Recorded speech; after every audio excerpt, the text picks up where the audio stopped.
Nagaanii Faraari jaalalli waaqayyoo bakka akka jirtanitti isiniif yaa baay'atu obbolaan koo akkam jirtan nagaa keessanii ani obboleettiin keessan nagaa guutuu irraa hafaan qaba gooftaa Yesuus Kiristoosiif galannii fi ulfinni guddaan haa ta'u ani obboleettii keessan Gannat Girmaatii kanan qabadhee isiniif dhufee walaloodhaa akka itti eebbifamtan akka waarraa barattan abdii guddaan qaba walaloo kanarraayi.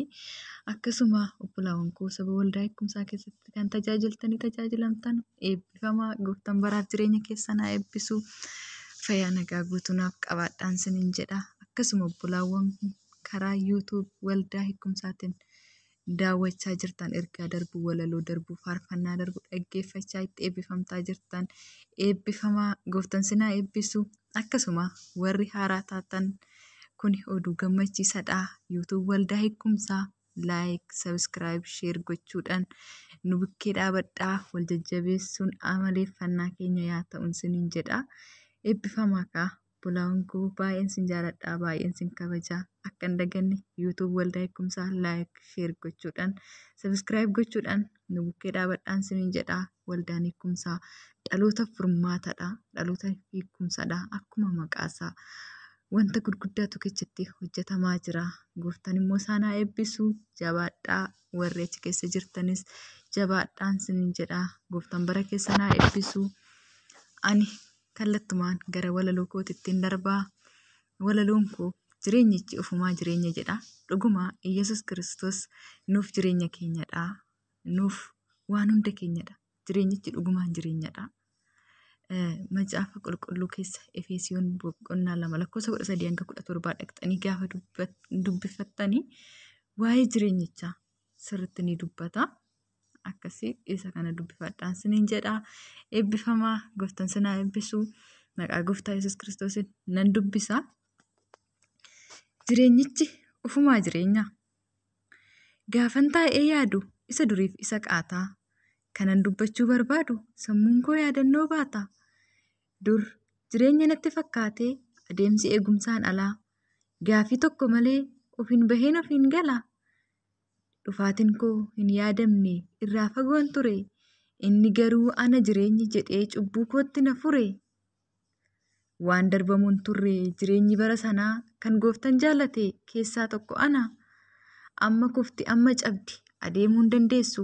Hin nyaatamti jedhee otuma diinni odeessu. Hin nyaatamti jedhee osoo diinni odeessu. Salphinni koo suni ulfinatti jijjiirramee kan ta'ee hin beekne galaannis hiramee. Dhukkubaa fi balaa tasaa isa dhaadachaa ture na marsee. Jechaaf gocha hamaa gooftat keessa na dabarse. Miliksee na fideera orma harkaa na baafatee. Jaalalli isaa wal horee na keessatti dayaafatee. Tikseen koo gaariidha lubbuu isaa naaf laatee utuu isa hin beekin na keessa jiraatee.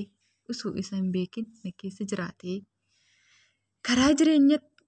Karaa jireenyatti dubbiin kee dhugaatti kan na fide michooma kee argeen baree ormaaf jilbeenfachuun dide. Si malee galmi koo duuladha. Lubbuun koos galaa hin baatu sirraa adda baanan qullaadha. Addunyaan hiikkanaa hin laatu. Anaaf Kiristoos riqicha kooti mirga abbaa kan nageessu fayyisaan Yesuus qofa addunyaan haa dhageessu. Harka isaa qulqulluu fannoo irratti na diriirsee dhimma koof wabii darbee qajeelota duukana hiriirsee. Bakka baqaa dhabee dhaloonni yoo jeeqame ani yoomuu nagaan qaba harka isaatiin eegamee.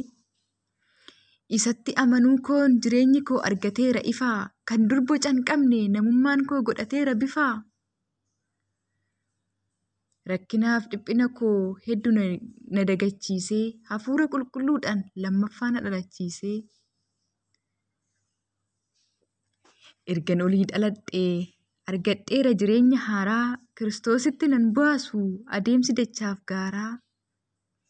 Innoo diinota isaa waamee jaalalaan simate eeyyee har'as in fayyaa kan cubbuusaa himate. Ergan isatti amanee jireenyi koo hiikka qaba oliif gad hin ta'u naaf ta'eera barruunsaa mana isaatii gad hin ba'u. Ergan isatti amanee jireenyi koo hiikka qaba oliif gad hin ta'u naaf ta'eera barruunsaa mana isaatii gad hin ba'u. Kiristoos nagaa kooti eeyyee naaf ta'eera nagaa jaalalli isaa cabsee seenaa laphee akka dhagaa. Lubbuu koo oolfachuuf fannoo irratti dhiigee keenyan diinummaa nu gidduudhaa diigee sagalee waaqayyoo akka uffataatti uffadhee jireenya lafarraa kanaa isaaf jedheen tuffadhee.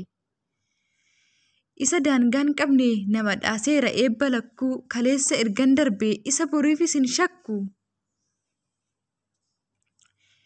Dhukkubaaf balaa baraa mana isaattan dheessaa tokkummaa waliin qabnaa isatu jiraatana keessaa. Gooftummaa Yesuus amanee afaaninis dubbadhee namummaa foonii ganee isa kan waaqarraa uffadhee. Dukkanni koo sun darbee ifatu na dhaalee michuu lafa onaan arge isatu naaf caale. Atis yaa obboleessaa kan ofumaa dadhabdu koottu gara gooftaa utuu yeroo qabdu. Har'as waamaa jira dhaga'i yaa obboleetti hundee kee jabeeffadhu hin ta'in obomboleetti hundee kee jabeeffadhu hin ta'in obomboleetti. Eebbifamaa akka waan baay'ee irraa barattan abdiif amantii guutuun qaba. Guutummaan keenya keessatti ofaa ilaalluun siniin jedhaa. Gooftaan immoo baraaf jireenya keessanaa eebbisu baay'een sin jaalladha baay'een sin kabaja. Irra deebi'een siniin jedhaa. YouTube Waldaa Eegumsaa like subscribe share gochuun dagatinaa. Ana obboleetti keessan Gannat Girmaatii eebbifamaa. Faarfannaa kanatti naaf eebbifamaa. Alako ilaaltee natti kenderamne jaalala na baataa sin dadhabeen jenne asi achi ilaalee yeroo naaf dhiibutu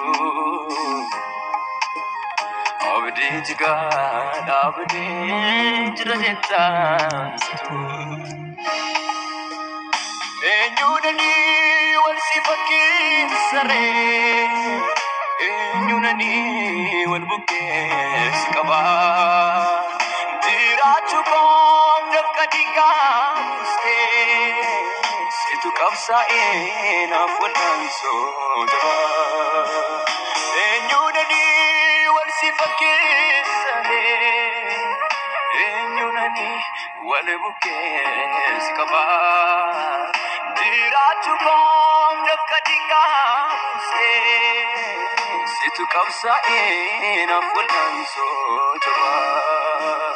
Kan akka kee eenyuree kan akka kee kan akka kee kan akka kee eenyuree kan akka kee naadam kaakee kan akka kee eenyuree kan akka kee. Kana kake, nure kana kake, Adam kake.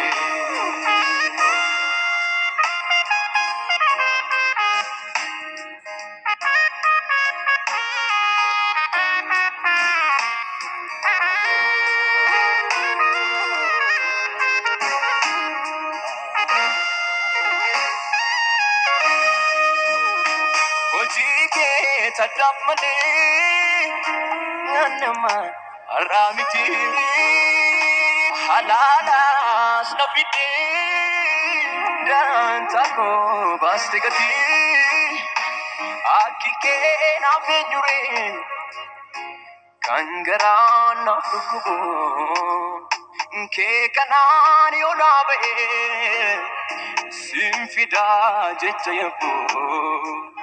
Aki ke nafenyure kangara nafukubo ke kanani onabe simfida jechayapo jechanu chupde kanste abdiko kanke danome jiramanako kamdur sahime kamiti asa oluman ke gofta naduwe mopsa jalale ke tu sammu korbe jecha sipsune barbade dabe jalale ke tu sammu korbe jecha sipsune barbade dabe jaalala keetu sammuu koo darbee.